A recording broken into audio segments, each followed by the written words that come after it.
Hello to all.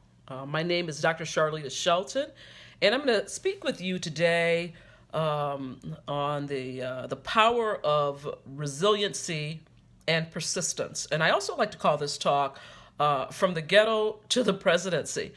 And this will give you a little idea about my background and where I came from, if you will, and where I am current day. And I hope all of this resonates with you in terms of your journey through whether it's higher education or your journey to your career. And again, what resiliency can do for you, and the persistence. So, my beginning was incredibly humble. I was born in Chicago, Illinois. I have five siblings. My mom and dad. We all lived literally on the south side of Chicago, and we must have been in Chicago for at least the first 7 years of my life.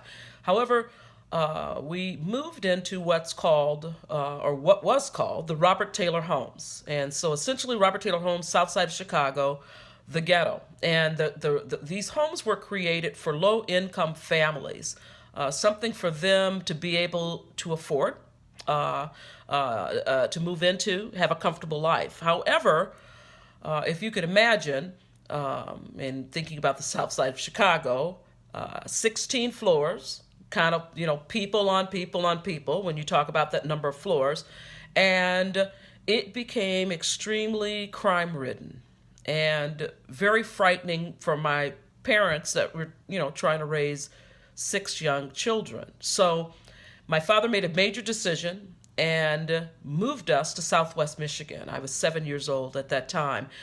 He bought farmland in a little town called Pullman. Now we had family in Southwest Michigan. Matter of fact, we moved right next door to my great grandmother, who was a chicken farmer. So my father bought the farm, left for Michigan, and he bought pigs, and actually, we say raised hogs, and also a garden. So we had both vegetables and fruit. He's a blueberry farmer as well, and corn. Needed the corn to feed the pigs. So life took a whole different direction, if you can imagine being in a city and now the country. And to make ends meet, my father also had to work another job, which he worked in a chemical plant. A few years into working for this company, he was injured badly and ended up his back. He ended up having to have 3 to 4 discs removed from his back, and was in a back brace for, I believe, a year and a half. And obviously, from a medical perspective, the 60s, obviously not as progressive as current day when it comes to these types of surgeries, the healing process, so on and so forth. So he was not able to obviously work at the chemical company any longer, but he was barely able to farm. So he depended on my mom and my brothers and sisters for the farming piece while he recovered. But also, it put us into a situation where we needed to go on welfare and talk about humbling food stamps, commodity foods. And some of you may be too young to remember this, but literally there was free food given to those folks who could not, afford much to buy in groceries. And it was boxes of cheese, probably the size of my head, if not larger. Canned food in silver cans, like if it was pig, then it was a picture of a pig. Then it said, basically, it said pork on the can. This is what we ate. And also food stamps, being able to buy other groceries. And at that time, food stamps were literally like stamps. And so anyone in line at the grocery store, unfortunately, they knew that you were poor if you're pulling out food stamps to buy food. So we got through that and we lived through that, and it really brought us, I think, to a time where, as we got older, meaning I'm the oldest of six children. I have an older brother. We were thinking about college, and college wasn't anything that my mother and father discussed. Matter of fact, both of them were high school dropouts. And I don't even think they barely completed their sophomore year in high school, but they supported us and loved us, and the idea of college was fine to them, but they couldn't afford it, so we had to depend on, Title IV funds, financial aid. We had to depend on grants and loans to go to school. But by golly, my oldest brother went to Western Michigan University, 1975, and his little sister, Charlita, followed after him. And I felt that at that time I wasn't thinking about the power, and I'll talk a little bit about in a moment about education being the great equalizer. But anyway, continued on to college and was able to complete my undergraduate degree in communications. And my brother, he completed his degree as well. We had the same majors. But at that time, it was the early 80s by the time I completed college, and the job market was not good, not well in this country, I should say. So I had to decide what I would do, with my life with a college degree. And so I decided to join the United States Marine Corps. I literally went out and I thought, listen, I gotta kill about 4 years or so. Economy will get better. I'll get out there and pursue some career in communications. And so I thought, I interviewed all of the services, the Army, the Air Force, and so I chose the Marine Corps. And some folks asked me, my uncle, my mother's brother, was of the first Black Marines. And some folks asked, they said, well, did you decide the Marine Corps because of your uncle? And I said, well, no, I decided it because I interviewed them and they interviewed best, as far as I'm concerned. And so that was an interesting 4 years to say the least. I was, and at that time, and it might be, lowballing the numbers, but I believe it was about 6,000 women Marines and about 60,000 male Marines. And here I was, a country girl from the farm, going into the Corps, and life became very, very difficult, complicated in the Marine Corps. Understanding the notion of, not the notion of serving your country, but taking orders and living in different places. But I learned a lot about myself during that time, and I learned a lot about other people. And how when you sign this contract to commit yourself to serve the country, you don't leave that commitment, right? And I ended up being a communication manager for a comm center, leading all men, and that taught me a lot. And talking about the resiliency there, but the persistence in wanting to. And being a good leader for, these gentlemen, right? So I did spend and serve, enlisted 4 years in the Corps. I was lucky enough to have another opportunity. Had all of my student loans from college paid for because I served 4 years in the Marine Corps.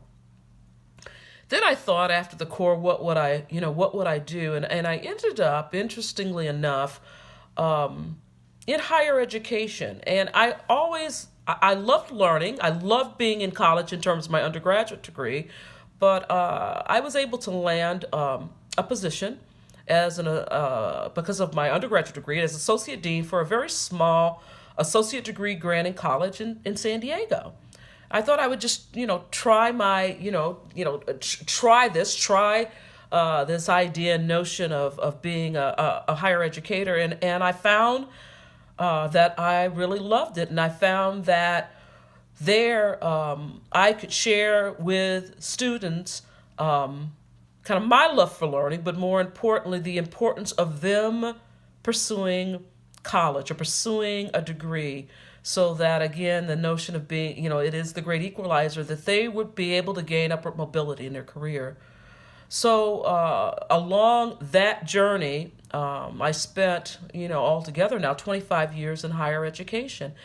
And I realized, though, early on that it needed to be more than a bachelor's degree. I didn't consider, I was all of about a C student in undergraduate school. So I thought, oh my goodness, a master's degree, pursuing that. But I knew that would be the only way that I would be able to really enhance my career, my knowledge, is by gaining a master's degree. And I was very, very intimidated. So all of you that are in school now, let's say, or who remember being in school, there is that feeling of intimidation, especially if you're going, from one degree to a degree higher.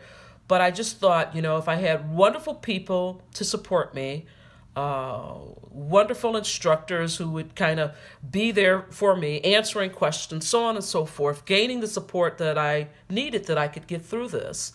So I got my first master's degree in educational administration. It was about in the mid '80s, and at that time was able to go on to work for a university, a very very large university, and I was started out in student services. And also in enrollment, but I was able also to gain the position of Director of Academic Affairs. This was in San Diego, California, and I got to tell you, what a perfect opportunity for me. I started out as a Director of Academic Affairs. I then became promoted to a Regional Director of Academic Affairs for the entire Midwest region, where I had a number of Director of Academic Affairs reporting to me.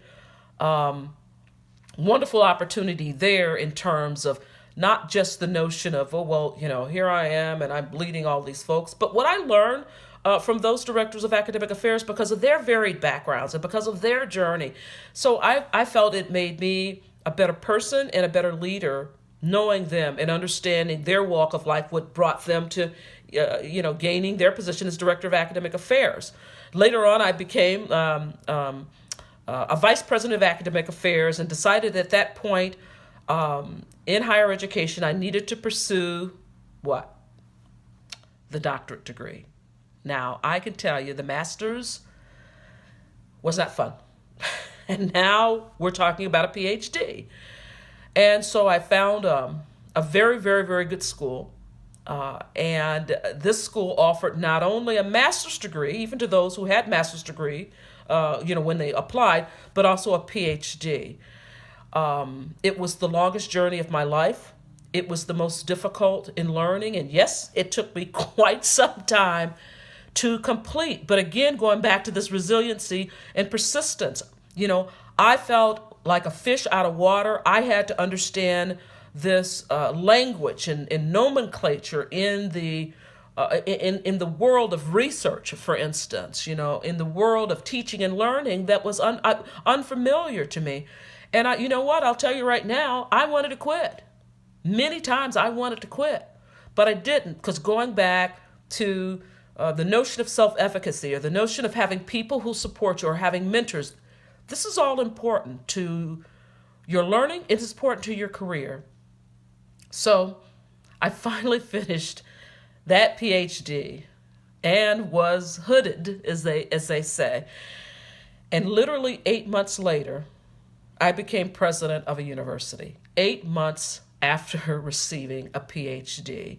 So this is the power of education. This is the power of higher education and literally that pursuit. And it made me a better person. It made me a stronger person as a result. Thinking back to those days of the ghetto, if you will, and reaching the presidency. If someone would have asked me years before, well, Charlita, you will be Dr. Shelton and you will run a graduate university, I would have said, yeah, sure, right.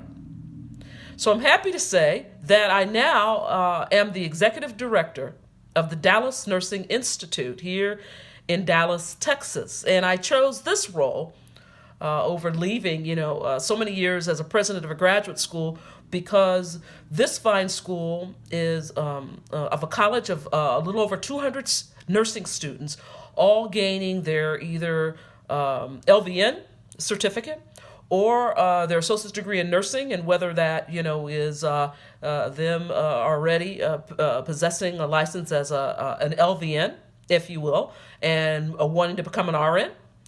That type of transition program. And then also we offer an RN to BSN program. So those individuals who are licensed nurses here in Texas can go on and gain a graduate degree with us online. And I feel like I'm serving in the sense of fantastic people who are going out there to medical clinics and hospitals, so on and so forth, who will save people's lives. And what greater career. I mean, there's many great careers, but what greater career than that? And for me to have the opportunity to lead this nursing school the Dallas Nursing Institute. So all of this to say that there are so many twists and turns that can occur in your life, and you can make a decision to embrace what is happening. You can make a decision to be resilient, to persist in accomplishing your goals. The only one that's going to stop you is you. So I hope this talk was helpful. I enjoyed kind of reflecting back and spending this time with you. And I wish you the very best on your educational journey, whether that's your journey right now and certainly in your career. Take good care.